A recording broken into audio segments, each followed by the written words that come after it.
تا حالا شده یکی جلوت بی احترامی کنه و بعدش ساعتها ذهن درگیر اون حرف یا رفتار بشه؟ اون حس خشم و تأخیر، اون حسی که میگه ای کاش یه جواب درست میدادم یا نباید اونجوری واکنش نشون میدادم، هممون اون لحظه ها رو تجربه کردیم. ولی چیزی که بیشتر از خود بی احترامی آسیبمون میزنه واکنش اشتباه خودمونه. توی این ویدیو میخوایم درباره 5 اشتباه مهمی حرف بزنیم که وقتی کسی بهتون بی احترامی میکنه هرگز نباید مرتکبش بشید. چون همین اشتباه ها باعث میشن قدرتتون رو از دست بدین، کنترل ذهن و آرامشتون بره و حتی اون فرد حس برتری بگیره.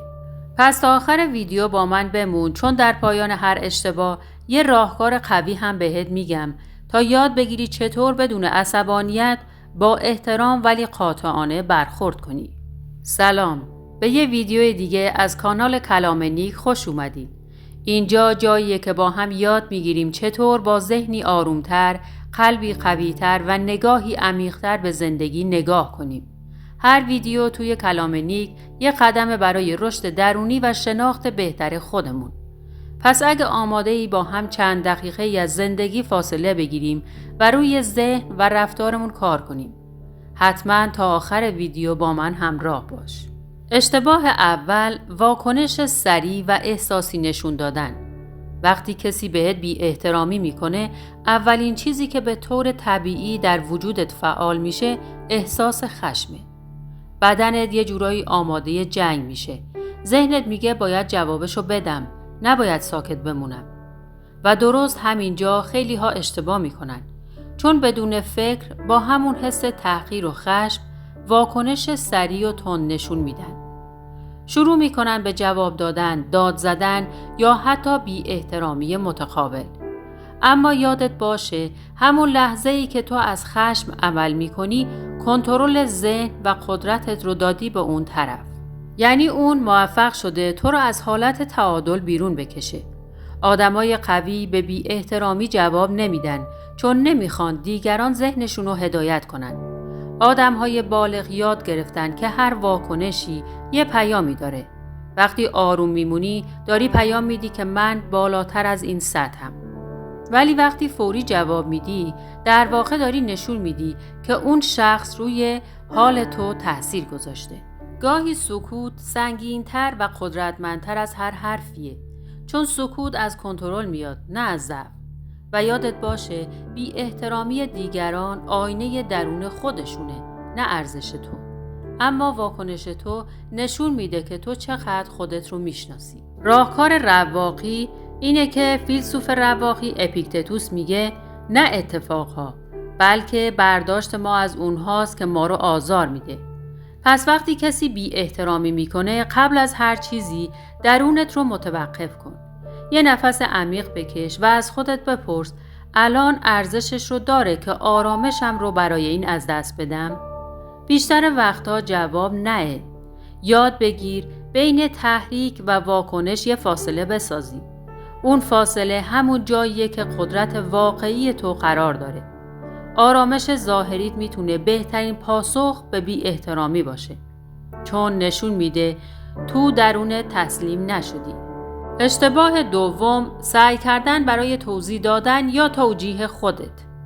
یکی از بزرگترین اشتباهایی که خیلی ها بعد از شنیدن بی احترامی مرتکب میشن اینه که شروع میکنن خودشونو توضیح دادن یا توجیه کردن.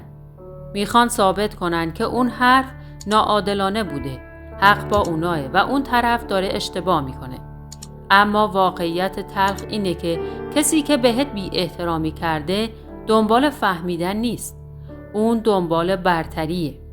دنبال اینه که حس قدرت بگیره یا تو رو پایین‌تر نشون بده. وقتی شروع میکنی به توضیح دادن، در واقع داری بهش نشون میدی که حرفش برات مهمه و تونسته روی تو تأثیر بذاره. در حالی که آدم‌های قوی نیازی به اثبات خودشون ندارن. اونا میدونن که ارزش واقعیشون با قضاوت دیگران تعیین نمیشه. وقتی با آرامش رد میشی و سکوت میکنی، داری پیامی عمیق میفرستی که تو ارزش پاسخ رو نداری و من نیازی به تایید تو ندارم. گاهی سکوت و بی‌توجهی به مراتب سنگین‌تر از 1000 جمله دفاعیه. چون کسی که منتظر واکنش توه با دیدن اون واکنش بی قدرت میمونه. یادت باشه هرچی بیشتر تلاش کنی خودتو توضیح بدی، بیشتر نشون دادی که از درون تحت تأثیری. مارکوس اورلیوس فیلسوف رواقی راهکار میده که اگه کسی از تو بد گفت، از خودت بپرس که آیا راست میگه؟ اگه درست بود، خودت رو اصلاح کن. اگه نبود، بذار بگن. چرا ناراحت میشی از چیزی که حقیقت نداره؟ این جمله یعنی آرامش واقعی از درون میاد، نه از اثبات خودت به دیگران. پس دفعه بعد که کسی بی احترامی کرد، به جای دفاع کردن، درونت رو چک کن. اگه حرفش درسته، ازش درس بگیر. اگرم نیست، لبخند بزن و رد شو. چون وقتی چیزی که حقیقت نداره، نیازی نیست برای اثباتش انرژی صرف کنی. خودت رو ثابت نکن. خودت رو حفظ کن. اون وقت آرامش درونه تبدیل میشه به یه سپر محکم در برابر هر بی احترامی. اشتباه سوم مقابله به مس و انتقام گرفتن. وقتی کسی بهت بی احترامی میکنه، یه صدای قوی توی ذهنت میگه باید حالشو بگیرم، نباید بذارم راحت بره. این صدا از غروره، از زخمی که درونت خورده. اما اگه بهش گوش بدی، خیلی زود میفهمی که داری از همون جنسی میشی که ازش ناراحت شدی. بی احترامی رو با بی احترامی جواب دادن مثل خاموش کردن آتیش با بنزینه. شاید لحظه ای احساس قدرت کنی، ولی در واقع داری نشون میدی که اون فرد روی احساساتت کنترل داره. وقتی با عصبانیت جواب میدی، در واقع داری بهش اجازه میدی ذهن و رفتار تو رو هدایت کنه و این یعنی باخت واقعی. انتقام گرفتن فقط ظاهرش دلچسبه، ولی تهش روح تو رو خسته تر میکنه. آرامش تو با عصبانیت بر نمیگرده، فقط آتیشش پنهون میمونه. انسانهای عاقل میدونن که سکوت و بی‌تفاوتی بهترین نوع انتقامه. چون هیچ چیزی مثل آرامش و بی‌توجهی آدمهای سمی رو آزار نمیده. راهکار رواقی از دید سنکا اینه که کسی که خشمگین میشه خودش رو در اختیار دشمنش قرار میده. از دید رواقیون بزرگترین قدرت انسان اینه که بتونه خودش رو کنترل کنه، نه دیگران رو. پس وقتی کسی بهت بی احترامی میکنه، در ذهنت بگو این حرف از ضعفشه، نه از قدرت. بعد سکوت کن و از درون جدا شو. خودت رو درگیر سطح پایین نکن. هرچی واکنش تو عاقلانه تر باشه، قدرتت بیشتر به چشم میاد. یاد بگیر از آرامش به عنوان سلاح استفاده کنی. چون هیچ چیز به اندازه آرامش دشمن ذهنی تو ناآرام نمیکنه. اشتباه چهارم، سرزنش کردن خودت بعد از بی احترامی. بعد از اینکه کسی بهت بی احترامی میکنه، خیلی وقتها در ظاهر آروم میمونی، ولی از درون شروع میکنی خودت رو خوردن. میگی چرا جواب ندادم؟ چرا گذاشتم اینجوری حرف بزنه؟ اگه فلانجور رفتار میکردم نمیذاش منو کوچیک کنه. و این گفتگوی درونی آرومت نمیکنه، بلکه زخم رو عمیق‌تر میکنه. این یکی از خطرناکترین اشتباه هاست. چون بی احترامی یه بار از بیرون اتفاق میفته، ولی با سرزنش خودت بارها از درون تکرارش میکنی و کم کم ذهنت باور میکنه که شاید واقعاً تقصیر تو بوده. اما حقیقت اینه بی احترامی بازتاب ضعف اونه، نه کم ارزشی تو. تو مسئول رفتار دیگران نیستی، تو فقط مسئول واکنش خودتی. وقتی خودت رو سرزنش میکنی، در واقع داری کنترل ذهن و احساساتت رو به همون فرد واگذار میکنی که بهت بی احترامی کرده. یادت باشه بخشیدن خودت یه جور احترام به خودته. آدمای آگاه میفهمن که هر موقعیت سختی یه فرصت برای رشد و شناخت بیشتره، نه برای خود تخریبی. به جای مرور اشتباهات ازش درس بگیر و جلو برو، چون زندگی برای توقف و پشیمونی ساخته نشده، برای پیشرفت ساخته شده. راهکار رواقی چهارم اینه که سنکا فیلسوف رواقی میگه آدم عاقل به چیزی که تموم شده نمیاندیشه، مگه برای آموختن اون. این دقیقاً جوهره طرز فکر رواقیه.